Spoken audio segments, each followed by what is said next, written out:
What's up, everybody? I'm coming on here tonight because there's this story, and I thought, you know, hey, it's 11:24, and I should be heading towards the bed, but I'm disturbed. I feel like this has to be discussed and discussed on the day that the burial is supposed to happen, which is today. So I'm talking about this story. It's all over the news. Even NBC reported on it, but I found a piece over at the Epoch Times that had a bunch of information that was really important on there.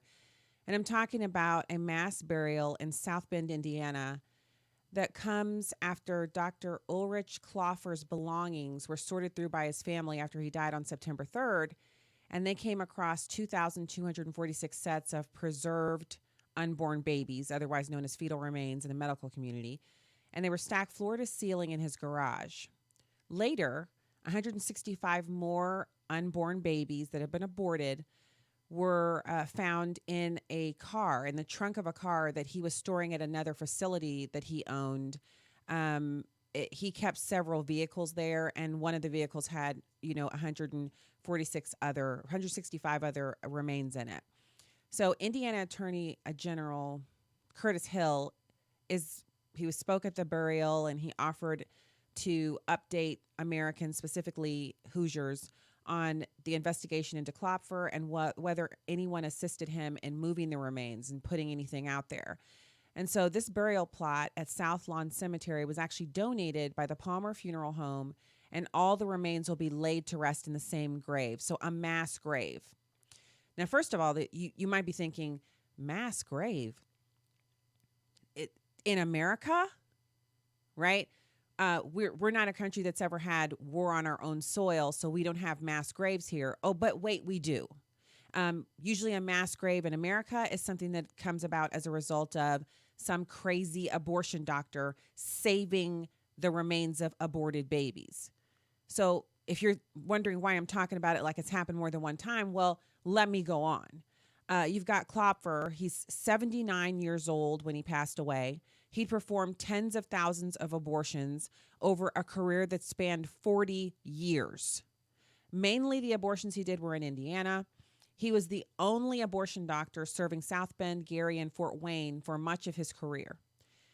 He was, of course, reviled by pro-life activists and Americans who really felt like, the guy just seems like what is it with this guy? He was an abortion doctor, and I guess he enjoyed it. So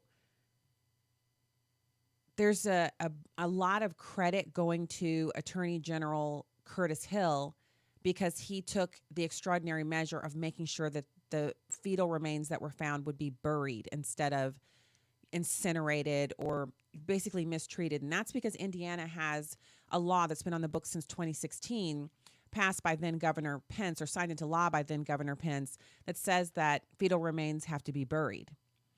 And just last May, the United States Supreme Court upheld that law as constitutional, even though Planned Parenthood said they couldn't manage it because it just would increase the cost of every single abortion to have to bury the remains of these human babies that are being killed. So, Klopfer's career actually started unraveling back in the 2000s, early 2000s, with a flurry of complaints, including that he'd performed an abortion on a 10-year-old girl who was raped by her uncle, and he did the abortion and never notified law enforcement.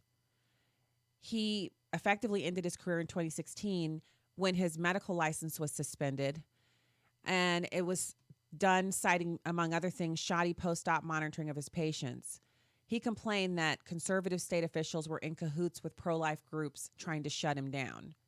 No, I think that was his violation of the law in doing an abortion on a 10-year-old girl and not reporting that she'd been, at very minimum, it was statutory rape, obviously. It was also incest. It was her uncle. I mean, there's all kinds of crimes there. He let go free. So mass burials of aborted fetuses are rare, but have happened before. This is the part, this is what's prompting me to get up out of my bed. And, actually, I wasn't in the bed. I was on the couch. Let's be real here.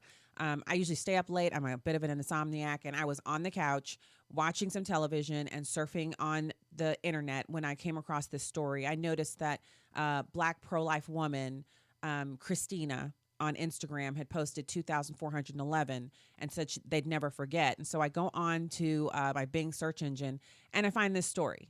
Unbelievable. Unbelievable. So I go on Twitter, I find the story there, I read and retweet, and here I am. So what about those mass burials? You might be wondering. Well, around 1,000 or 16,500 fetuses were buried at a Los Angeles cemetery after their discovery in the 1980s. The fetuses were in a cargo container that was repossessed from the home of a former operator of a medical laboratory. So medical laboratories dispose of human fetal remains and body parts from surgeries, et cetera, et cetera. And when they don't do it, those remains just get stored away and then someone finds them later. And so in this case, they made a headstone that reads, "In memory of the 16,500 precious unborn, buried here October 6, 1985.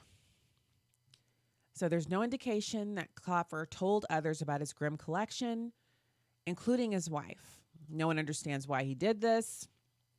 And I am just completely overwhelmed by the fact that that's what we do here in this country, that we take unborn babies who've been aborted and we pile them up in a mass grave and we put a little headstone on there.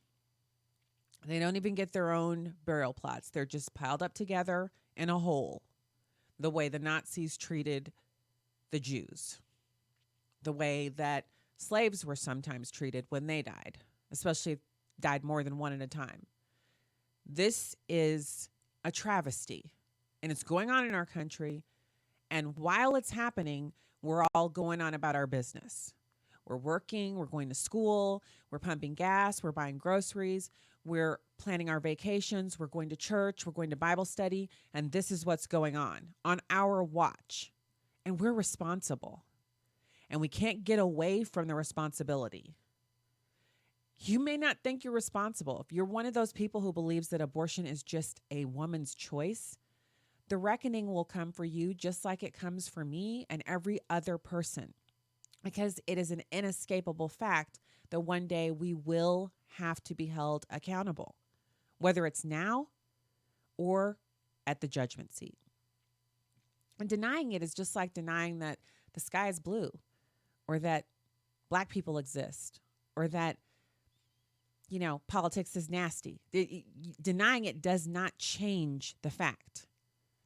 So, on a night like tonight, before the end of this day, because I'm on Central Time, it's 11:32, I thought I would call out just one more time for the people in the back that this is going on in America. Not just in 1985, but here in 2020, we have yet again disgraced ourselves by placing humans, their bodies, their dead bodies into a single hole in the ground and burying them because they were somebody's choice. I have a problem with that. I'll be back with you guys tomorrow.